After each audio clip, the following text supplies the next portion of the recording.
আমি একটা নিয়ে এসেছি একটা বটল গ্রিন কালারের মধ্যে 3 পিস সেট, ঠিক আছে।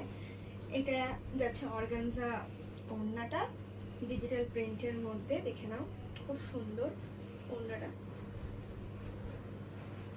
আর ওপরে কুর্তিটা যেটা থাকছে ওটার মধ্যে কিন্তু এরকম হেভি ওয়ার্কের মধ্যে থাকছে। এখানে একটু একটু একটু একটু করে দিয়ে ছোট ছোট ছোট ছোট কাজ রয়েছে। পুরো কুর্তিটার মধ্যে একটু একটু একটু করে করে কাজ করা কিন্তু রয়েছে। প্যান্টটা থাকবে এরকম পেন্সিল প্যান্টের মতো, এটা দেখে নাও। আর থাকবে এটা ফুল সেটটা। এটা সাইজটা 38 অবধি থাকবে, তো তোমরা কেউ যদি 36, 38, 34 যদি কেউ নিতে চাও নিয়ে নিতে পারো। লাস্ট কিন্তু এটা 38 অবধি হবে। Thank you.